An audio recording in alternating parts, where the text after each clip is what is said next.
Ya, entonces, bueno, la clase pasada yo les dije, se los dejé como, no sé, tarea, ejercicio, así como propuesto que hicieran este problemita de encontrar, usando el teorema de Gauss, encontrar el campo eléctrico en todo el espacio. Y si es que la densidad de carga de la esfera era uniforme, entonces uno encontraba esta cosa. Yo no sé si al final, yo conversé con Miguel, no sé si al final terminó haciendo este mismo o hizo uno con densidad de carga no uniforme. Sí, en cualquier caso, la idea es que ustedes practiquen definirse una superficie y a partir de esa superficie, o sea, entender la simetría del problema y a partir de la simetría del problema, tratar de encontrar la buena superficie que les facilita mediante este cálculo encontrar el campo eléctrico. Así que con eso como que cerramos esa parte como de teorema Gauss y así que no sé si hay dudas o no. Eh, Me parece que, que Miguel, o sea, que tiene, ha tenido súper buena recepción de su parte, así que creo que le han entendido todo lo que está, así que, como le he dicho otras veces, pregúntenme a mí, pregúntenle a Miguel, cualquier duda que vayan teniendo y que no lleguen al final, o sea, como una semana antes del control con este tipo de dudas. Así que eso.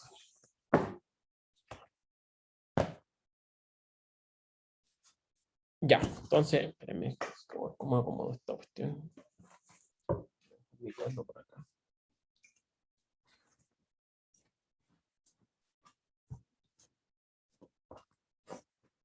Ya. Entonces, lo que vamos a ver hoy día es una definición nueva, una cantidad nueva, y voy a eh,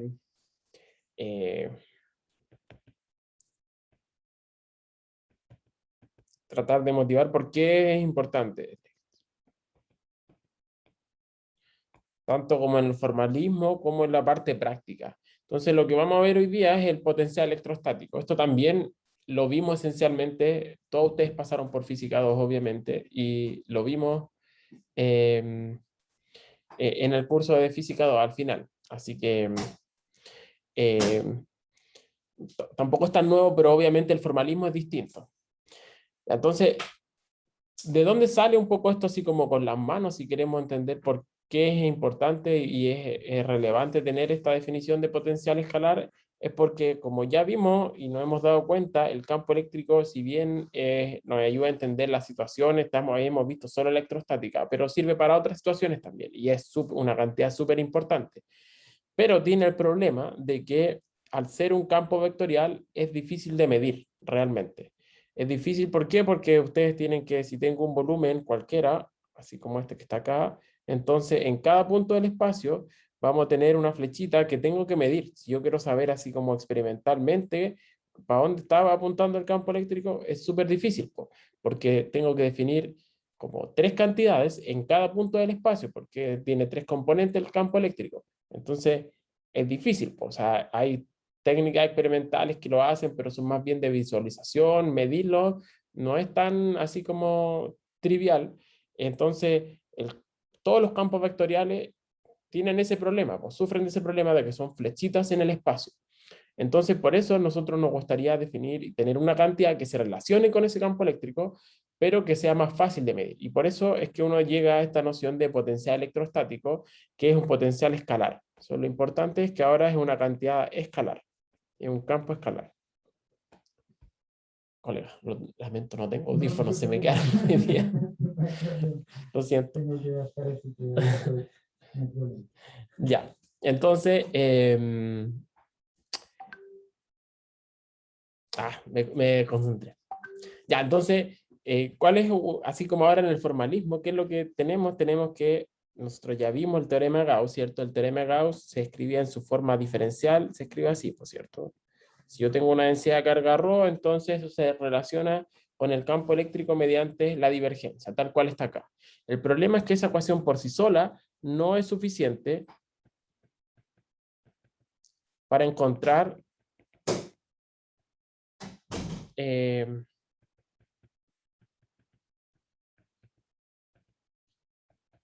el campo eléctrico. Y eso es un problema, ¿cierto? Porque así tengo, finalmente, si ustedes lo ven, si yo pienso este es la divergencia por ejemplo, pensemos en cartesiana, que me es más fácil de escribir. Eso sería dx a dx más dei a di más dz a dz igual, no sé, pon rho partido por epsilon, ¿cierto? Y eso es una sola ecuación y que me combina las tres componentes del campo eléctrico. Entonces estoy en problema, ¿por cierto? No me sirve mucho. O sea, sí me sirve, pero en verdad no me entrega toda la información necesaria para encontrar X, Y y EZ, ¿cierto? Entonces, necesito más cosas. Así que además, independiente del potencial electrostático, el potencial escalar que vamos a definir, necesitamos encontrar otra ecuación que de alguna forma también la vimos o la mencionamos en física 2, pero obviamente con un formalismo, o sea, casi sin formalismo, como que seguramente se los dijimos, ya sea si fui yo o Pablo, qué sé yo, que le hicimos el curso, pero muy tangencialmente. Entonces ahora vamos a desarrollar como que esa segunda ecuación que va a complementar esta primera. Entonces, vamos a escribir lo siguiente. Entonces, aquí vamos a decir, pero, entonces ya dijimos, esa ecuación no es suficiente. Recuerdo la definición del campo eléctrico, ¿no es cierto? La definición del campo eléctrico en un punto R en el espacio es 1 partido por 4 pi epsilon 0, ¿cierto? Por la integral fea esa, que era de rho R', R menos R', partido módulo de R menos R', todo eso al cubo, y integrado en el volumen de 3. Esto es como, no sé, no estoy seguro si es la primera vez que lo ocupo de 3R'.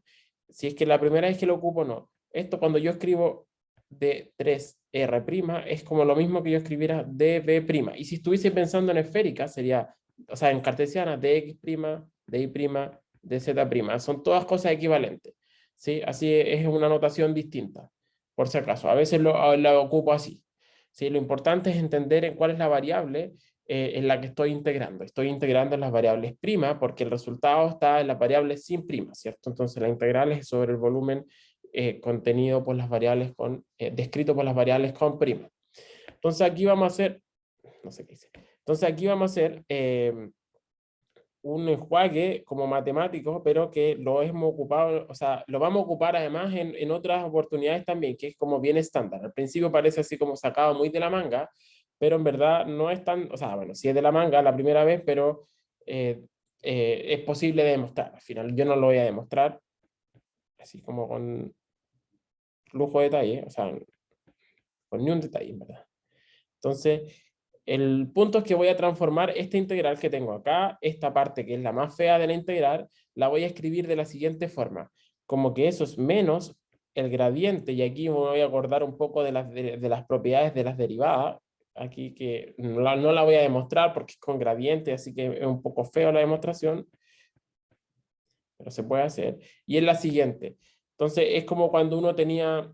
em, em, es como esto, recuerden, el gradiente esencialmente si yo lo llevara a una dimensión es como la derivada, ¿cierto? Entonces como que yo estuviese derivando, no sé, pues como x, x menos x', perdón, 1 partido por x menos x' derivado respecto a x, es justamente el que yo dijera x menos x' partido por x menos x', todo eso, pucha, se me borró, al cubo. Es porque la derivada de 1 partido por x, ¿cierto? Ustedes saben cuánto que es menos 1 partido por x cuadrado, ¿cierto? Pero como está, es este partido en este al cubo, entonces esencialmente están conectadas todas estas cosas, ¿sí? Así que uno no la voy a, no, como les digo, no les voy a hacer la demostración, son como una propiedad del cálculo esencialmente, pero de la derivada, ¿sí? Que es como la derivada de 1 partido por x menos 1 partido en x cuadrado, así que el menos sale de ahí y el x cuadrado es esencialmente eso mismo que está acá, en 1 partido en x cuadrado, ¿sí?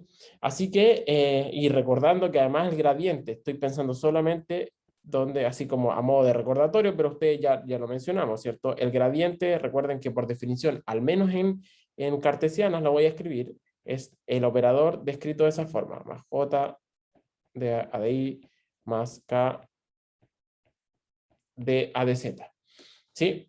Entonces voy a ocupar ahora esta propiedad como del cálculo, si ustedes quieren, y la voy a reemplazar acá, de manera de reescribir ahora una expresión para el campo eléctrico. Entonces ahora me queda el campo eléctrico en una posición R cualquiera, es...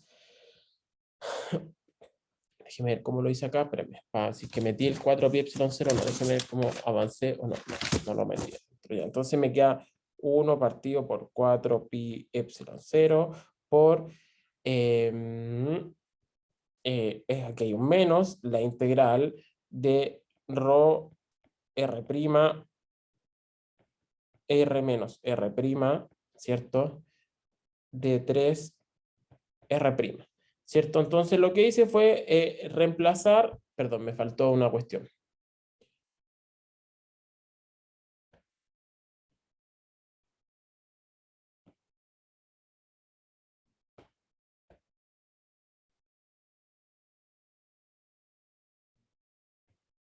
Entonces, lo que estoy haciendo aquí es reemplazar lo siguiente, fíjense, eh, que no es tan, o sea, bueno, después que uno se lo explican, se da cuenta que es evidente. Fíjense que este operador que está acá son todos con variables en X, Y y Z, en variables sin prima. Entonces, aquí lo voy a enfatizar, aquí voy a decir que son las variables sin prima. ¿Sí? Mientras que la integral la estoy haciendo en las variables con prima. Por lo tanto, como esta cantidad, imagínense este objeto llamado este triangulito, el gradiente, esto es un funcional, pero que no depende de la variable prima, entonces perfectamente yo lo puedo sacar de la integral. Y eso fue lo que hice acá. Originalmente debía haber puesto esto dentro de la integral porque tenía que reemplazar todo eso por esto que estaba acá, ¿cierto? Con el menos. Entonces, si lo incluía, el gradiente va dentro de la integral. Pero aquí me salté un paso al tiro y por eso se lo explico, que es, dado que esto no tiene prima, entonces lo puedo sacar de la integral sin problema. ¿Sí? Entonces, ¿qué es lo que ocurre ahora? Y ahora aquí viene la magia, que aquí uno termina como un poco la parte de la demostración que quería llegar, es lo siguiente. Logramos nosotros escribir el campo eléctrico básicamente como el gradiente de algo. Entonces, fíjense que esto lo puedo escribir como menos el gradiente de alguna función psi cualquiera. Así, se llama psi, por si acaso, se escribe así. Voy a continuar con la notación, pero se escribe psi. ¿Ya? No es phi, es psi. ¿Ya? Entonces logramos demostrar de que el campo eléctrico se puede escribir como menos el gradiente de esta cantidad nueva que nosotros tenemos. Y lo maravilloso es que esta cantidad ahora es una cantidad escalar. Entonces conectamos ahora el campo eléctrico, que era difícil, mediante esta función. La gracia es que ahora si yo conozco esta función y después le aplico el gradiente, conozco automáticamente el campo eléctrico. Entonces, en vez de llevar el problema de calcular el campo eléctrico, el problema lo llevo ahora, el de electrostática, lo voy a llevar a calcular que mi problema consiste en encontrar cuánto es esta función psi. Y ahora entonces vamos a tener que sacarle el jugo, digamos, a esta función psi, entender el significado físico y cómo la calculamos finalmente y después cómo la medimos, ¿sí? Entonces, para terminar un poco lo que le estaba mencionando recién, entonces, una cosa que uno demuestra o como que recordando, pero entonces uno tiene lo siguiente. Entonces, ¿usando qué? Entonces, ahora, el campo eléctrico, recuerden, lo definí ahora como menos el gradiente porque mantuvo el menos que estaba acá afuera, ¿sí? Entonces, voy a definir ahora, después voy a escribir realmente cómo defino el psi, ¿ya? Pero se entiende que es toda esta parte, ¿cierto? Con la integral, el 4 pi epsilon 0 más la integral, todo eso es lo que está allá afuera.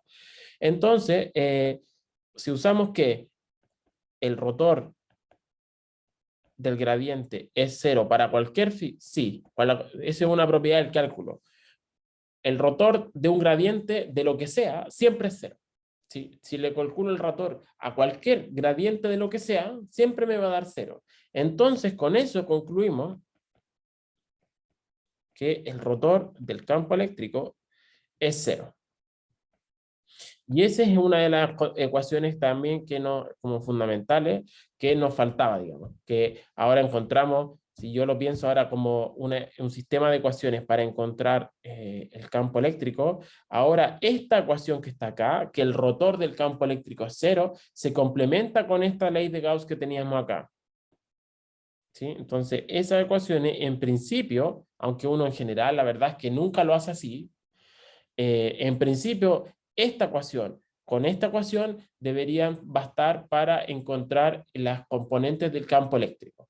¿Sí? Recuerden que estas son, en verdad, son tres ecuaciones ¿Por qué? Porque esta es una ecuación vectorial. Voy a tener la componente X del rotor, una componente Y del rotor y una componente Z del rotor. El rotor de un vector es otro vector. Recuerden, si yo calculara, por ejemplo, la componente Z de esta cosa, si yo me pregunto, así como a modo de ejemplo, así como para recordarle, ejemplo, así, ¿cuánto es la componente Z de del rotor del campo eléctrico? Entonces, si me acuerdo, creo que es, si es que no me cambie, no me equivoco del signo, es de I a dx menos de x a dy.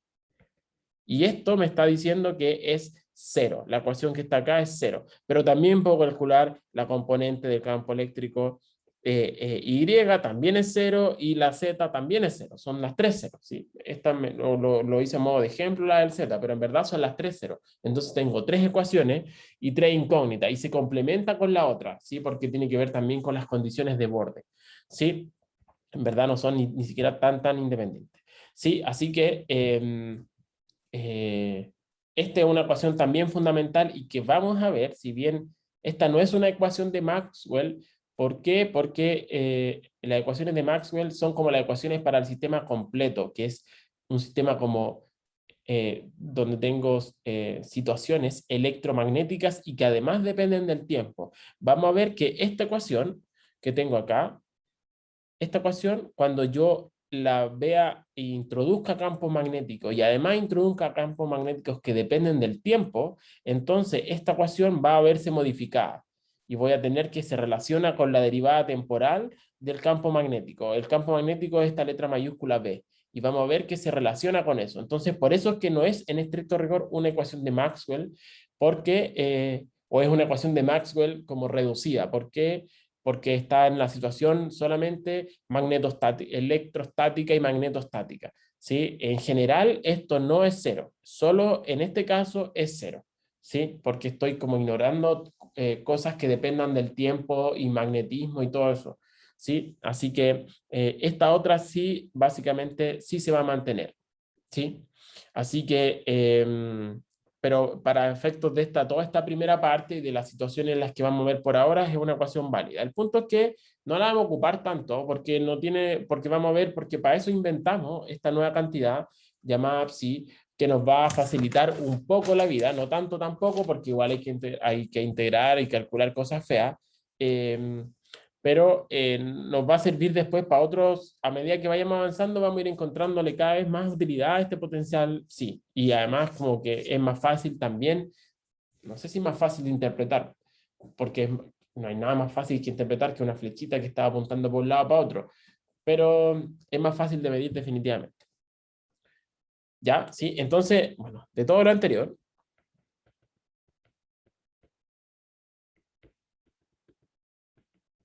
entonces definimos.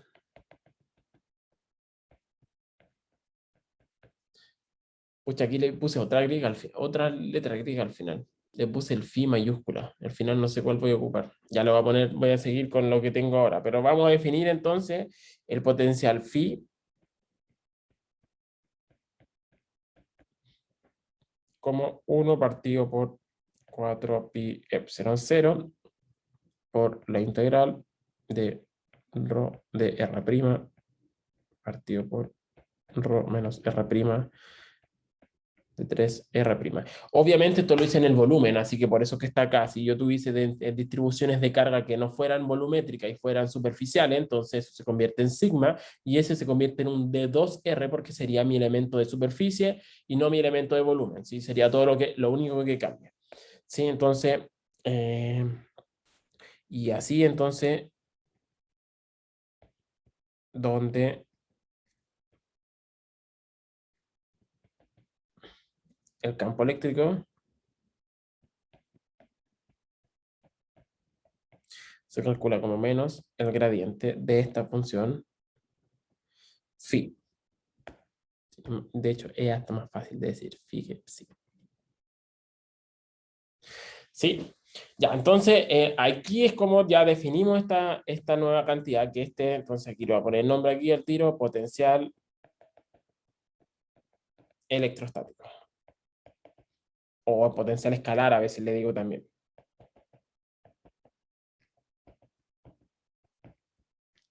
¿sí? Entonces tenemos la definición de nuestro potencial y que se relaciona con el campo eléctrico mediante esta expresión que está acá. Entonces, fíjense que ahora los problemas los tenemos que ver de otra forma, en el sentido que si yo conozco la distribución de carga, conozco el ρ, entonces calculo esta integral, pero fíjense que esto es una integral. Olvídense de Gauss por ahora. ¿Qué teníamos que hacer antes? Antes, ¿cuál era la definición de nuestro campo eléctrico? Bueno, la tenía escrita por ahí, por cierto. Aquí está la definición. Me fui muy atrás. La clase de ahora.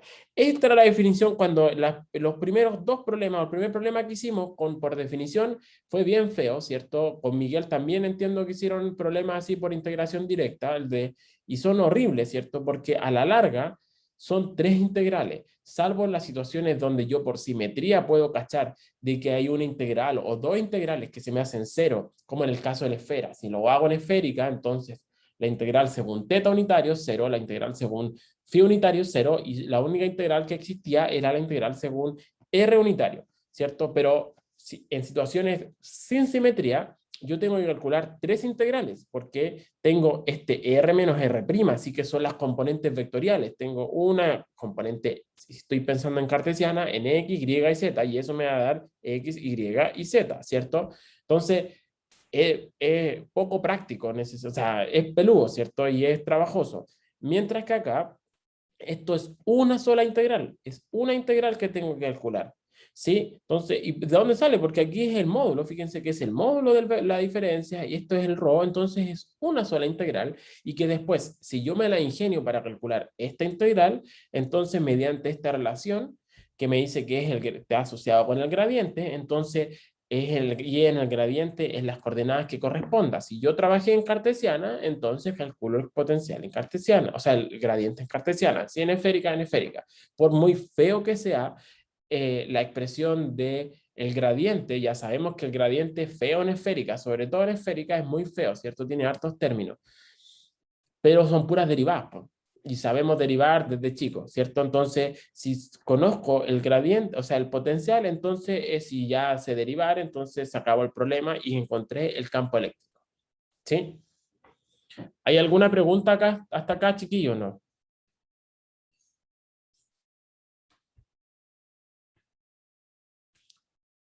¿No? Son demasiado callados ustedes. Profe, ¿Sí? entonces el phi mayúscula se considera igual a psi.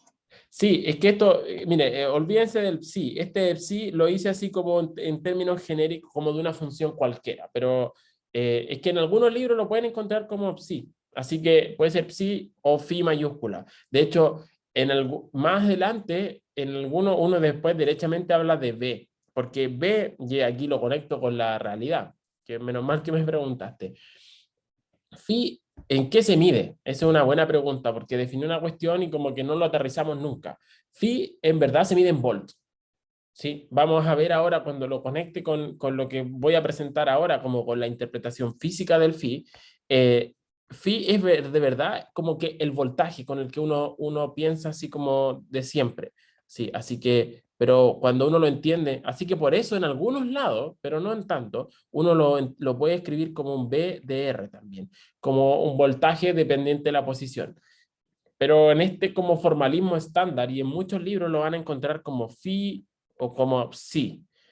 Sí, no sé si hay más. No, nunca se ocupa el phi minúscula, ese no se ocupa. Siempre es como el phi mayúscula y el psi mayúscula, creo que es.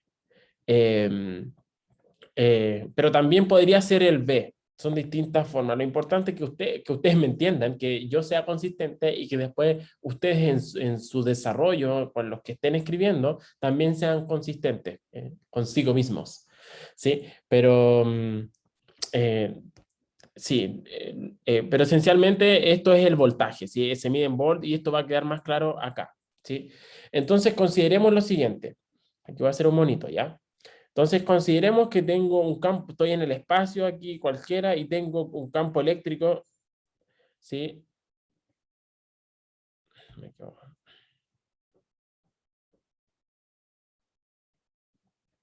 ¿ya? Y tengo un campo eléctrico, entonces, así, estas van a ser mis líneas de campo. Entonces ya vimos las líneas de campo, ¿cierto? Sabemos cómo son, o sea, cómo se definen y todo eso. Entonces, esto va a ser el campo eléctrico en esa zona. Y consideremos, por otro lado, que yo tengo una pequeña carga, la cual quiero mover. No sé si me funciona esta curva. A ver. No, no me funcionó, por supuesto. Ya, entonces, y supongamos que quiero mover una partícula entre dos puntos A y B. ¿Sí? Voy a poner aquí que está A, aquí está B. Y quiero mover esa partícula entre dos puntos A y B. ¿Sí? Entonces voy a suponer que, como dije, voy a tener, por ejemplo, la carga aquí, aquí va a estar mi carga Q, y por lo tanto, aquí voy a dibujar el Q, y por lo tanto, solamente porque tengo una carga Q en presencia del campo eléctrico, entonces esa carga Q va a estar sometida a una fuerza, ¿cierto?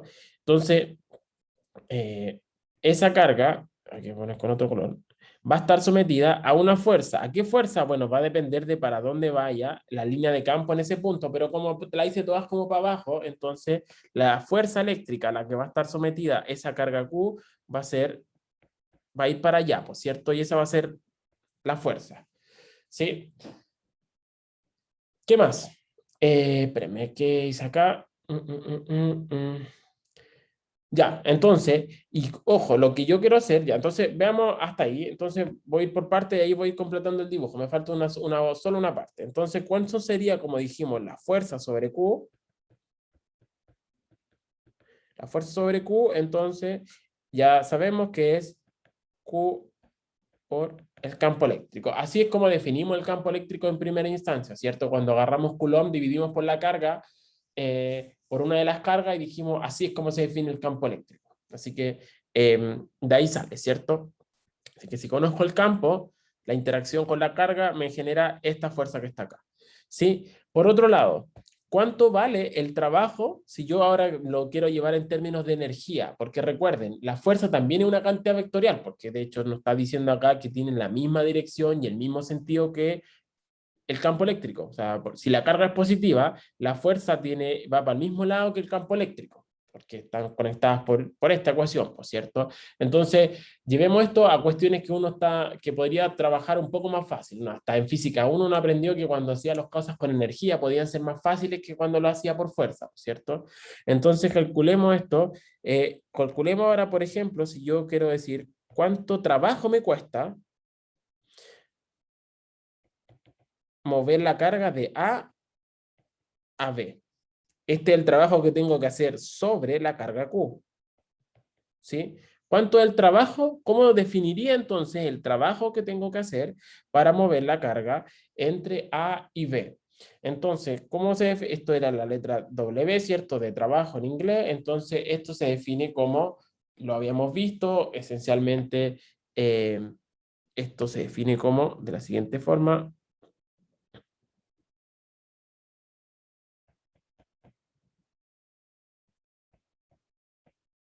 Entre A y B, ¿cierto? Espérenme, ¿dónde este elemento de que está acá? Entonces sería este pequeño vectorcito, me faltan colores, ya no lo voy a hacer con verde igual. Sería,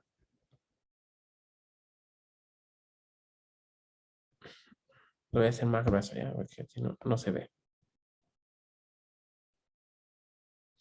Ese vectorcito que está acá sería mi vector entonces DL. Entonces que ese DL va a ir el que va recorriendo la trayectoria que estoy siguiendo, ¿no es cierto? Entonces, si es que estoy por acá, entonces ese DL va para allá, ¿cierto? Esencialmente esto me dice es fuerza por desplazamiento, ¿sí? Entonces, si es que tengo eso que está acá, entonces digo, pero ocupo la expresión de la fuerza, ¿por cierto? Entonces la expresión de la fuerza me dice menos Q por la integral entre A y B de el campo eléctrico punto dl, ¿cierto? O sea, es una integral de línea, eso es lo que me está diciendo. Pero ahora hago uso, digo, pero, de que para seguir con la como demostración, pero lo quiero, recuerden que queremos conectar el campo eléctrico al potencial, así que ocupo que esto es el gradiente de phi, ¿cierto? Es menos el gradiente de phi el potencial eléctrico, ¿cierto? Y por lo tanto, entonces me queda que el trabajo, si es que veo como lo que tenía antes, el trabajo es la carga, el signo menos se va, ¿cierto? Es la carga por la integral entre A y B del gradiente de phi punto dl. ¿Cuánto es esto? Ustedes saben cuánto es esto, ¿no? La integral del gradiente por dl. ¿Qué es el gradiente? A ver si yo llevo esto a una dimensión. ¿El gradiente qué es lo que es? El gradiente cuando estoy en más dimensiones, por cierto, pero en una dimensión. ¿Qué es el gradiente? La derivada. Es la derivada, ¿cierto? Entonces, ¿y cuánto es como la primitiva de la derivada? Cuando yo derivo así, o sea, cuando yo hago df' de x, ¿cuánto es eso?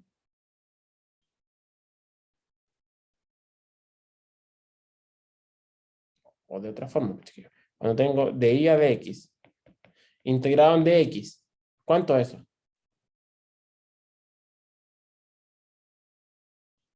Entre a y b, por ejemplo. ¿Cuánto es eso? Ese es como el teorema fundamental del cálculo, ¿no? ¿Se acuerdan o no? Eso es i de b menos i en a. Así que es exactamente lo mismo en este caso. En esto sería como la versión en el espacio de la versión que está acá. ¿Sí? En una dimensión tengo esto. Y el teorema fundamental del cálculo me dice que eso se escribe así, por cierto. O al revés. Ustedes están más familiarizados con f, ¿cierto? Entonces, si yo escribo de f a dx integrado en x entre a y b, eso es f en el punto B menos F en el punto A, perdón, A, ¿cierto? Esto es lo mismo, pero ahora escrito en más dimensiones. Así que si es que hago la analogía, esto lo puedo entender como que es Q por el potencial en B menos el potencial en A.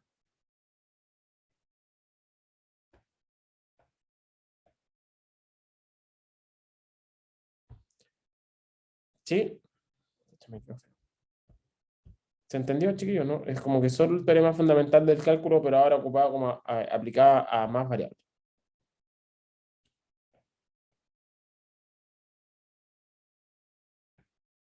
¿Se entendió, no? Sí, Entonces, profe. ahora puedo como que conectar y entenderme un poco mejor cuál es la noción de phi. Y fíjense que esto, estoy como calculando la diferencia entre dos cosas. El trabajo me dio que era Q por phi sub B menos Q por phi sub A. Entonces, a partir de mirar esa expresión, entonces, uno escribe así como que Q por phi lo entiende como se interpreta, que voy a escribir tal cual lo que tengo escrito acá, se interpreta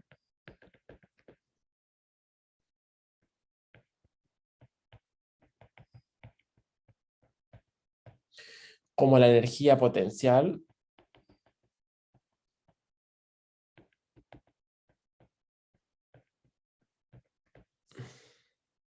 de la carga en el campo electrostático.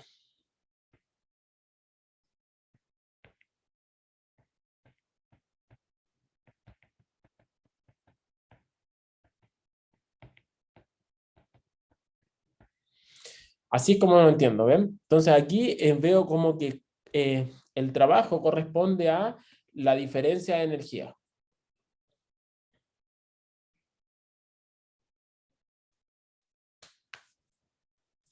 ¿Se entendió, chiquillo, no?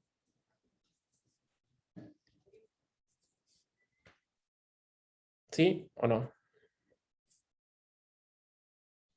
Sí, profe.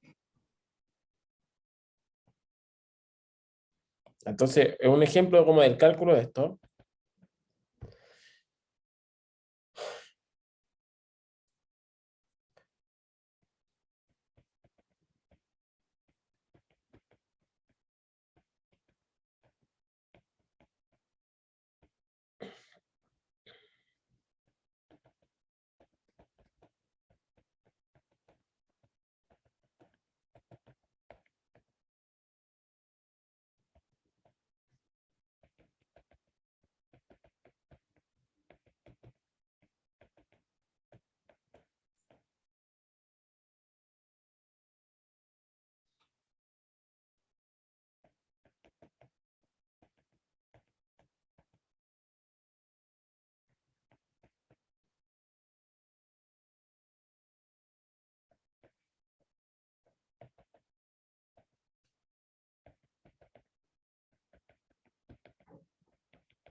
Ya, entonces va a quedar más claro cuando haga el mono sucede. Dice, para un disco de radio R cargado uniformemente con densidad de carga sigma, encuentre el potencial eléctrico phi. Uy, que me quedó fea toda la letra. Pues, encuentre el potencial eléctrico phi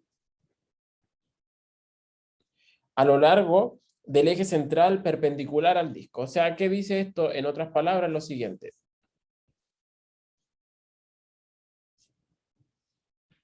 Ya. ¿Qué quiere decir esto? Esencialmente, ojalá que me quede decente el mono, es lo siguiente.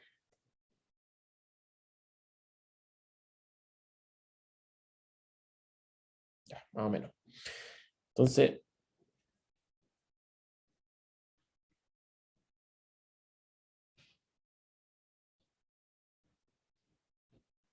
ya, digamos que eso es como una monedita, ¿sí? Y entonces puede tener...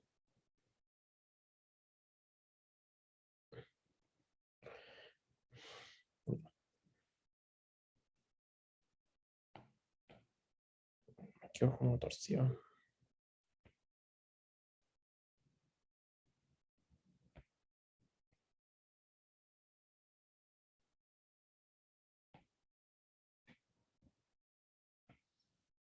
Ya.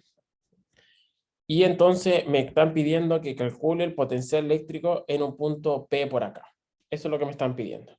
¿Sí? O sea, a lo largo del, por eso dice, que calcule a lo largo del eje central perpendicular al disco. ¿Qué sería entonces esta línea que está acá?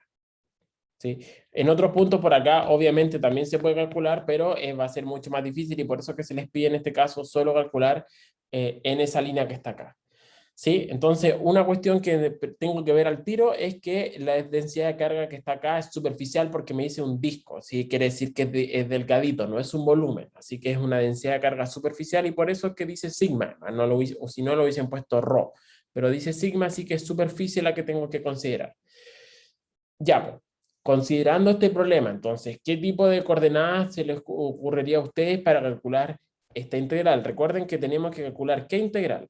La integral que tenemos que calcular es la que está acá, ¿cierto? Es esa que está acá, que la voy a reescribir ahora para el caso de coordenada, o sea, de una eh, densidad superficial, ¿sí? Distribución de carga superficial. Entonces, lo que tenemos que calcular entonces es el potencial eléctrico en función de R, ¿cierto? Es 1 partido por 4 pi epsilon 0 por sigma R' partido por R menos R' por, aquí lo voy a poner como ds', ¿sí? Para hacer, bueno, otra notación solamente, pero para que se entienda que es una integral, o sea, como que en una superficie, sobre la superficie S que tengo acá, que obviamente es la superficie, en este caso, del disco. Así que, ¿qué es lo que necesito? Fíjense que ya la densidad de carga es uniforme, así que este sigma de R' en verdad es sigma solamente y sale de la integral. Así que esa va a ser la parte fácil. ¿Qué tengo que hacer? Saber cuál es el elemento de superficie. Pero antes de hacer eso, ¿en qué coordenada escribirían ustedes el disco? ¿Cómo describimos el disco? ¿Coordenadas esféricas, cilíndricas? ¿Qué cosas ocuparían?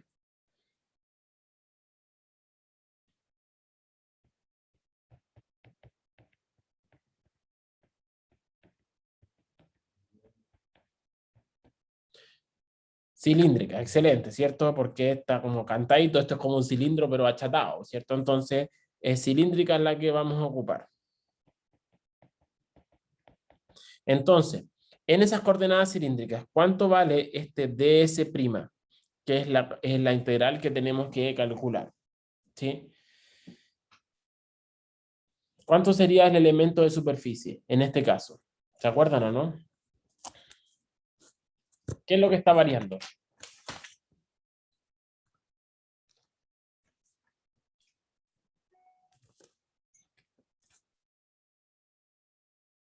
¿No se acuerdan? Fíjense que, cuando yo quiero describir esta superficie, sí que lo que esencialmente una forma de visualizar esto es lo siguiente. No sé si me quede bien o no, pero es como que y yo haga esto.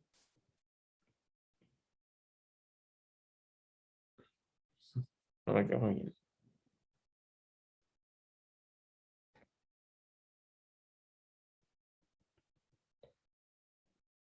Eché a perder todo el dibujo.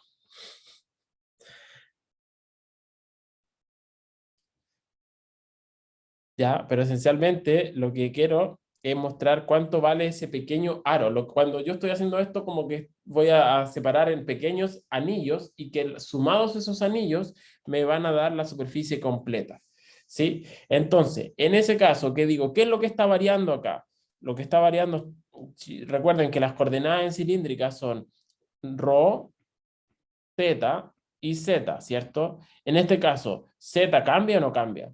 No cambia, por cierto, porque obviamente aquí no lo dije, pero el sistema de referencia es como que me lo diera acá, por cierto. Aquí me estoy dando el sistema de referencia. Así que z, digamos, es 0 o está fijo, si ustedes quieren.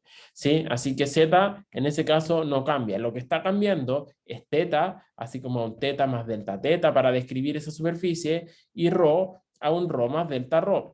¿Cierto? Entonces, lo vimos cuando vimos este resumen de coordenadas cilíndricas. Cuando yo hago esta variación, el elemento de superficie que se genera es ρ,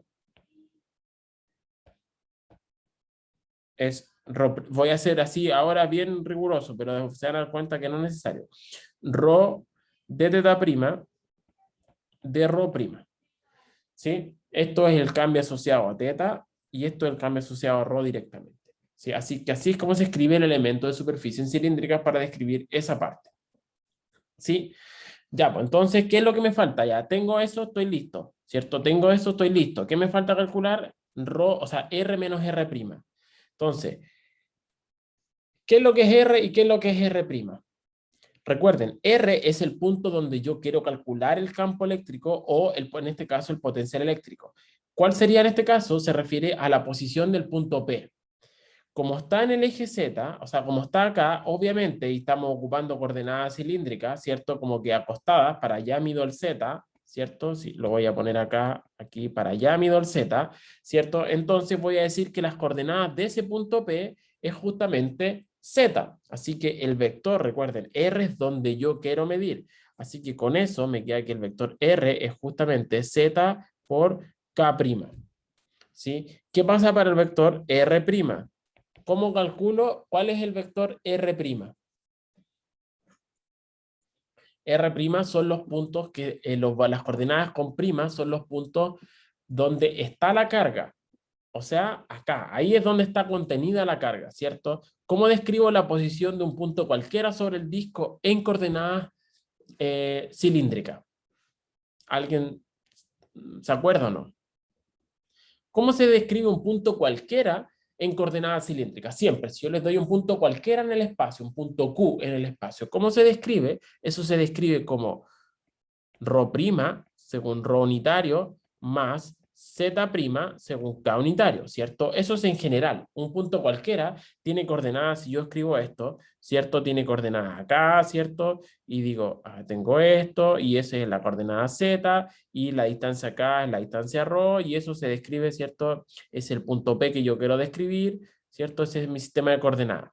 ¿Sí? Así es como lo habíamos hecho en mono, así como hace varias clases atrás, ¿cierto? Y eso es lo que describía. En este caso, ¿puedo simplificar algo esta expresión o no? Recuerden, uno es la coordenada en el disco, en el plano, y la otra es la coordenada como sale de ese plano. En este caso, ¿alguna se simplifica o no? Todos estos puntos, ¿cuál es la particularidad que tienen? Que están a un z fijo, po. ¿Se dan cuenta, no? Si medí ese sistema de referencia, uno donde el z lo mido para allá, de manera que la posición de ese punto P, aquí voy a escribir la posición de P, ¿cierto? Se describe solamente por esa coordenada y por lo tanto con eso, si yo me doy como que el 0 de mi sistema de referencia justo acá, ¿cierto? Si eso sería el Z, ese es el X y ese es el Y, por ejemplo, entonces todos estos puntos sobre el disco tienen Z igual a 0.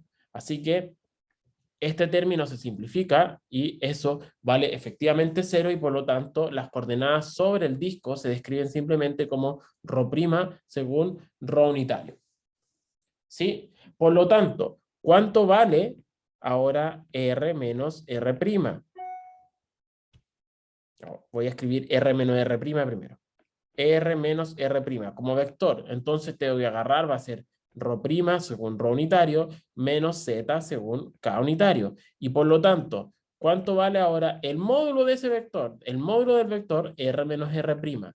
Fíjense que estas dos cantidades que tengo acá son perpendiculares entre sí porque el vector rho unitario vive en el plano XY, vive acá, ¿cierto? Mientras que el vector K unitario sale del plano. Por lo tanto, como son dos vectores perpendiculares, ocupo la expresión de toda la vida, ¿cierto? Que tengo como por Pitágoras, el módulo es la suma de las componentes al cuadrado, pero en raíz. Así que me queda que eso es la raíz cuadrada de rho' al cuadrado más z al cuadrado.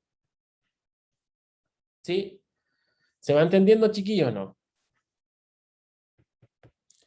¿Sí? ¿Hay dudas? Si hay dudas, me van diciendo.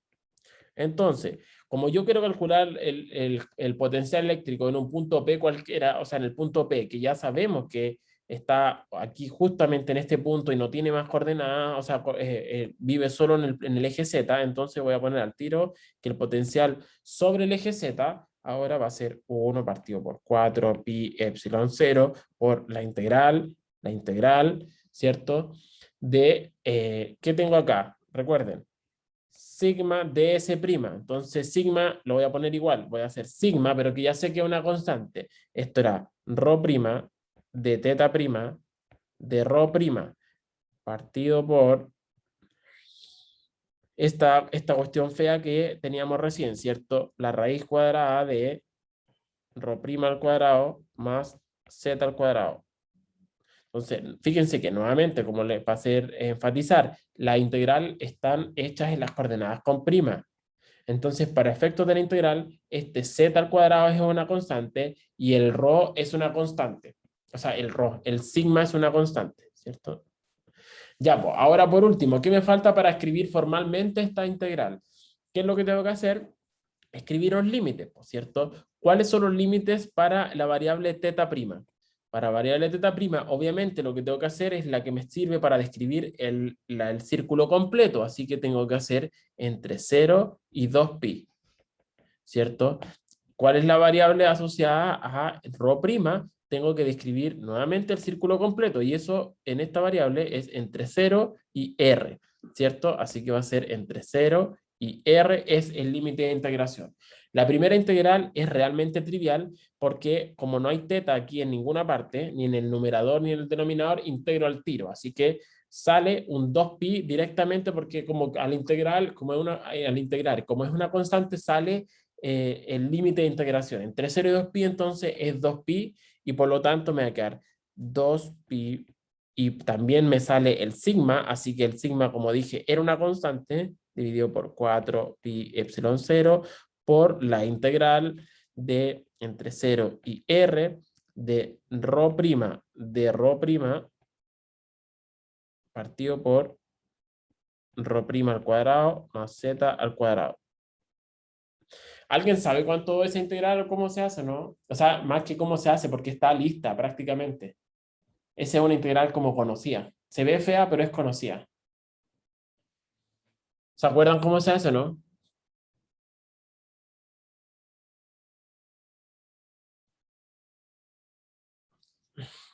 ¿Se acuerdan cuánto es la derivada de la raíz? Raíz de x. ¿Cuánto es la derivada de la raíz de x? ¿Se acuerdan cuánto es o no? No, es más simple, Antonia. Es más simple. O sea, se puede hacer con un cambio de variable, que es como con la del tangente cuadrado, ¿se acuerdan? Es justamente con ese tipo de cambio de variable, como con el que cuando hicimos el cálculo para el campo eléctrico. Efectivamente, con trigonometría podría ser, pero este es más sencillo. ¿Se acuerdan de cuánto vale la derivada de raíz de x? Pero díganmelo, pues sé que es difícil de escribir en el chat. Prendan el micrófono y díganmelo. ¿Cuánto es la derivada de raíz de x? 1, claro, exactamente. 1 partido por 2 raíz de x, ¿cierto? Entonces fíjense en cuando derivo la raíz me queda abajo y me sale un 2, ¿cierto? Entonces fíjense, aquí en esto, la integral, tengo la raíz abajo, ¿cierto? Me dice, pero profe, pero además usted tiene aquí un rho' al cuadrado y acá tiene un rho'. Pero eso no me causa ningún problema, po. ¿Por qué? Porque si yo ahora tuviese ¿cuánto vale la derivada de x cuadrado más a, por ejemplo? ¿Cuánto vale eso? Uno dice, tengo que derivar la raíz primero, entonces va a quedar como dijo Antonia, o Paula, no sé quién fue, Paula, dijo 2 veces la raíz de x cuadrado más a, ¿cierto? Eso es lo que quería. Pero tengo que aplicar regla a la cadena, ¿por cierto? Y por regla a la cadena es la derivada de lo de afuera por la derivada de lo de adentro. ¿Cuánto es la derivada de lo de adentro? ¿Cuánto es la derivada de 2x? X. Entonces me sale un x, ¿cierto? Y por lo tanto, es justamente, si miran lo que tengo acá, es exactamente lo mismo que tengo acá. ¿Se dan cuenta, no? Por eso es como una integral bien conocida esa, porque sale fácil. Es como que es fácil de visualizar prácticamente sin ningún cambio de variable, que el resultado es de ese estilo. ¿Sí? Entonces, recopilando y usando esa información, entonces aquí, ¿qué vamos a hacer? Se va al pi, S2 con S2, y por lo tanto,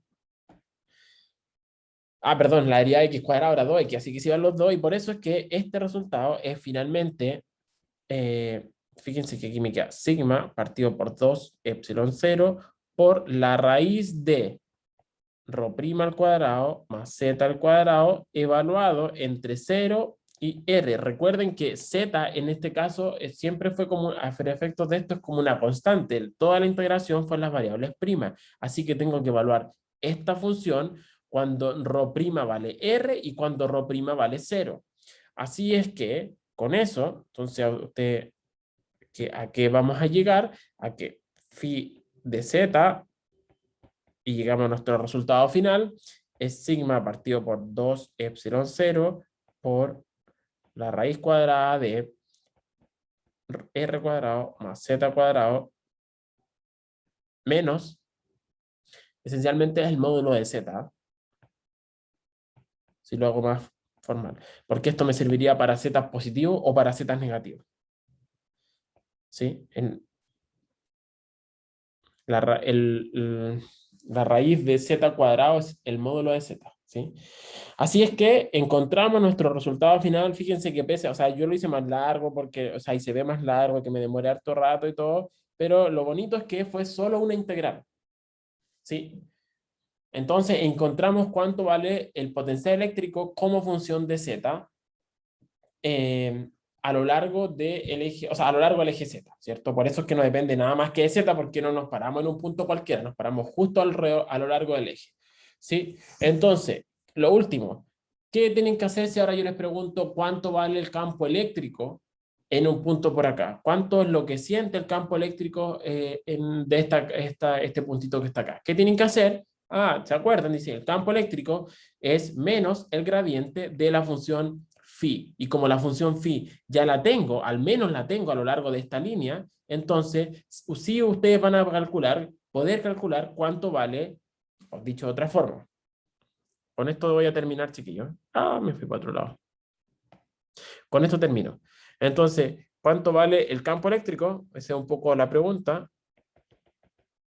Si quiero todas las coordenadas, estoy frito, porque tendría que haber calculado el potencial en un punto cualquiera. Pero en particular, digo, el campo eléctrico es menos el gradiente de phi, y por lo tanto, entonces digo que la componente z es la componente z de menos el gradiente de phi, la componente z. Y eso, si me acuerdo, es justamente simplemente menos de phi a de z. Así que si ustedes calculan la derivada de esta expresión que está acá, entonces van a encontrar la componente z del campo eléctrico. ¿Cómo quieren?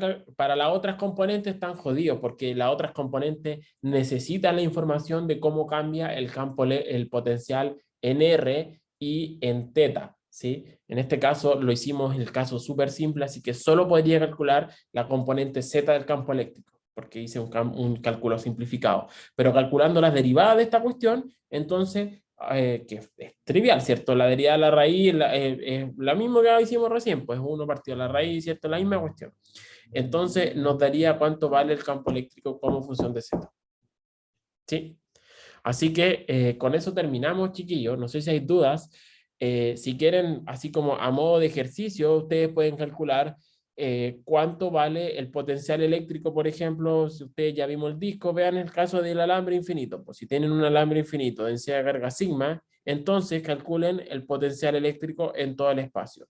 Entonces lo que tienen que hacer nuevamente es calcular esta integral que está acá, ¿cierto? En ese caso va a ser un lambda y aquí va a ser un dz simplemente porque vamos a estar hablando de una línea infinita. Así que podrían hacerlo ustedes ahora y calcular la integral que corresponda, ¿sí? Que de hecho no es tan distinta a la integral que nos dio recién. Así que eso, la próxima clase vamos a aplicar esta cuestión al famoso dipolo que es de una utilidad así pero fundamental, no es como solo un ejemplo. Recuerden, el dipolo se define como una carga positiva más Q, una carga negativa menos Q, separado por cierta distancia. Ese dipolo, vamos a estudiar el potencial de ese dipolo que tiene ciertas propiedades en particular. Vamos a ver cómo se comporta esta función phi para esta geometría en particular, y de hecho eso es lo que les mostré hace unos días en COMSOL, en este dibujo bien bonito, y esto es lo que nos va a servir después para entender polarización, como que se polarizan los materiales, que a veces como quedan las moléculas, como todos los positivos para arriba, todos los negativos para abajo, tienen que ver con esta cuestión. Así que para allá apunta ahora un poco esta parte del curso de entender ahora como el comportamiento de la materia, como de los materiales que son polarizables o no, y eso. Los nombres de los libros del curso está el Chaun, que de hecho, bueno, ustedes no están viendo la pantalla aquí, voy a compartir lo último. Así como oficialmente son estos libros que están acá, el Chen. Ese es un libro que lo pueden encontrar tan en español, tal cual está acá, así que ese es un libro como importante del curso. El problema es que creo que los problemas de ese libro son un tanto, no sé si simples o fomes, ¿sí? Yo les recomiendo mejor que no se los puedo compartir, porque no sé, es raro que le anden compartiendo apuntes de otras universidades, pero hay apuntes de profesores de otras universidades que ustedes están en línea, no es que sea ilegal, pero sería raro que yo les suba a un profe no sé, hay un apunte famoso de Patricio Cordero, el profe, si quieren se los voy a dejar escrito acá, Patricio Cordero se llama, falleció hace poquito, de hecho, profe. Que tiene un apunte bacán de electromagnetismo. Hay otro apunte que no me acuerdo creo que se llama el profesor Utreras. Utreras es el apellido, ¿ya? Hay otro apunte que es de otro profe de la Chile que también hizo un apunte de electromagnetismo. Eso está mucho más como en el nivel, en la dirección de cosas que, como con el formalismo que estamos ocupando nosotros, el Chen a mí encontré medio, no sé, es la bibliografía de la ficha oficial del curso, del programa oficial, pero para mi gusto es un poco, no sé, simple.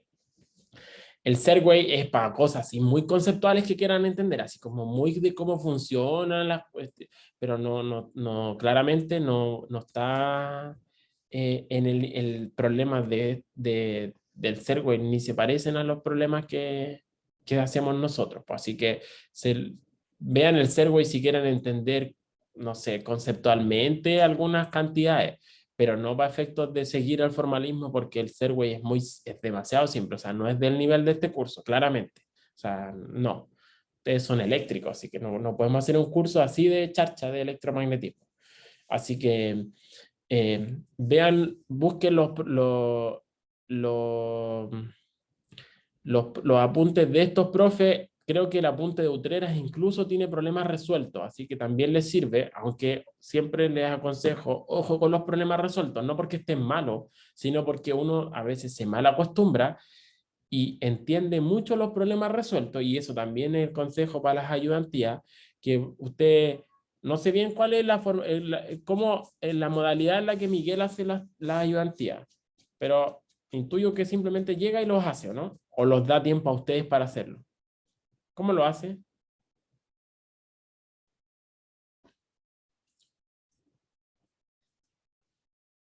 Chiquillos. ¿Aló? Llega y los hace en la Ya, clase. ya, eso, o sea, es bacán porque uno dice, ya sé cómo se hacen los problemas y todo, pero uno a veces se queda con la falsa impresión de que como que sabe más que lo que realmente sabe. ¿A qué me refiero? De que cuando ustedes ven a Miguel, y dice, pucha, Miguel lo hizo, es la papa, en verdad es la papa, lo hizo súper rápido y después llegan ustedes a la prueba y si ustedes no hicieron o no practicaron lo suficiente, van a encontrarse que tienen como baches, agujeros en su conocimiento, en que, pucha, ¿cómo era esto? ¿Cómo se hacía acá? Porque no es lo mismo ver a alguien que lo hace, verme a mí o a Miguel, que hacerlo a ustedes mismos. Lo mismo leer las soluciones del libro de Utreras. Creo que Utreras es el que tiene harto resuelto. Si os ven, dice, ya los caché todos. Pero no es lo mismo verlo resuelto que intentarlo hacer. Entonces, les aconsejo en que a veces agarren uno que tengan la tinca que sea fácil, intenten hacerlo y lo comparan después o ven después la solución. Hay unos que están con solución y el otro realmente con la solución completa. Hay unos que está la respuesta y otro está la solución completa. Pero hagan ustedes cosas, porque si no, se quedan con la falsa impresión a veces de que o el profe hizo puros problemas fáciles y después la prueba se fue al chancho, porque eso a veces uno le da la impresión también. Y eso es porque, insisto, si yo lo hago, yo he hecho este ejemplo que le hice recién, me lo sé prácticamente de memoria y por lo tanto, porque lo he hecho hartas veces y para mí, porque soy el profe, me es más fácil, entonces ustedes lo ven y se da el profe, era re fácil el que hizo el profe. Y después les toca la prueba y creen que es mucho más difícil cuando en verdad no. No, por eso insisto, no es lo mismo verlo cómo se resuelve que hacerlo uno mismo. Así que, como que lo bueno es que tienen harto de donde si quieren aprender también a cómo es el approach, cómo que debo empezar para estos problemas, bueno, ahí les sirve caleta, porque ya para eso son las ayudantías también y hay un montón de material en internet, ¿sí? Así que eso. No sé si hay dudas o no, chiquillos. Me comprometo, hoy día les subo las dos clases, o sea, la de hoy día, la del lunes, y les subo los documentos, tanto este como el formulario. Así que eso. Ya, chiquillos, que tengan un buen fin de semana, que descansen, que estén bien. Chao, Lin.